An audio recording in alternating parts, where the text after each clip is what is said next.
What is up, guys? Welcome again sa vlog natin, no? So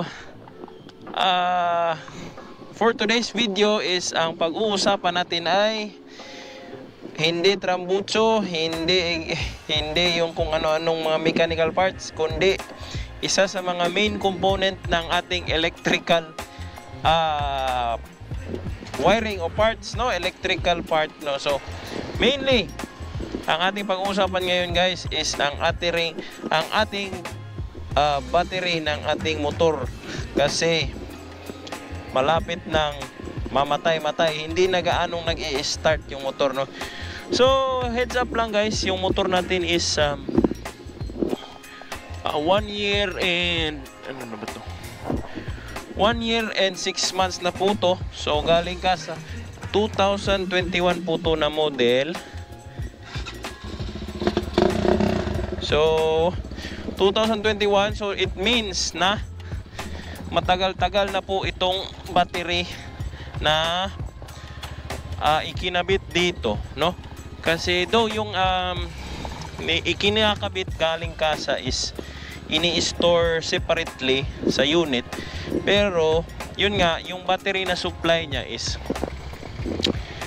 correct me if I'm wrong, no, pero 2021 pa rin. So ano nang kuha na ngayon? So almost matatapos na yung 2023. So parang magte 3 years na tong battery, tapos stock lang po tong battery na to. So parang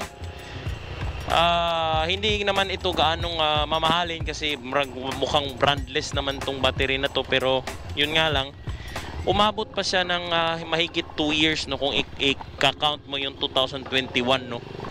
So almost 3 years na yung itong battery life natin, no. So yun, guys, wala akong voltmeter, pero alam ko na mahina na talaga yung battery, kasi hindi na nag-i-start pag kinakrank ko. So buti naman, guys, meron pa tayong kickstart, no. So walang kaba tayo if ever hindi na talaga gumana. Umabot naman talaga siya sa point, guys, na hindi na gumana, kasi sa grabe nating pagtotono sa carb natin, patay sindi, binubuhay natin yung makina, tinitignan natin kung okay ba ang idle, ganun. Ginagamit natin siya as tester, no. So parating nagka-crank, tapos nauubusan talaga siya ng storage power, no. So pwede rin naman, guys, na ipapa-charge natin sa mga may charging area, sa mga electrical shop. Mura lang, mga 50 pesos lang yata. So teka lang tayo, okay. Mura lang siya, guys, mga 50 pesos pag full charge. Pero yun nga, yung full capacity niya is mahina na. So hindi na siya gaanong umaabot ng kanyang full potential ng battery natin. Kung baga na-charge pa rin siya, pero yun nga, yung storage life niya is maliit na lang. So hindi na talaga yung 10 hours na nakalagay sa battery, yung 10 hours na yung power niya na store, no. So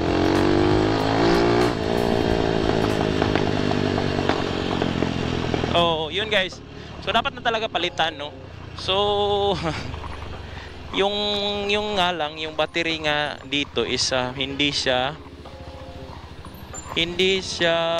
common, kasi ito po ay malaki-laki, 7L. So ewan ko kung ano yung ibig sabihin ng L, pero hindi naman siya plates. Ewan ko kung plates ba yun. So 5 yung kasagaran, kasi dito yung madalas is yung 5L, yung maliit lang yung pang underbone. So yun, ito, guys, 7L. So ewan ko, pero parang pang Motorella yung battery natin, guys, no.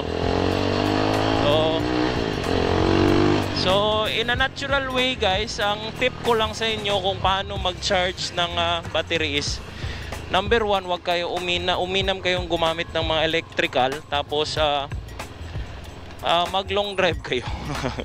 Yun lang, mag long drive lang kayo, guys, kasi yung stator natin is yung stator. Nga, yung nagbibigay din siya ng power sa battery na may store niya, no? Masi-store ng battery natin yung power na galing sa stator natin.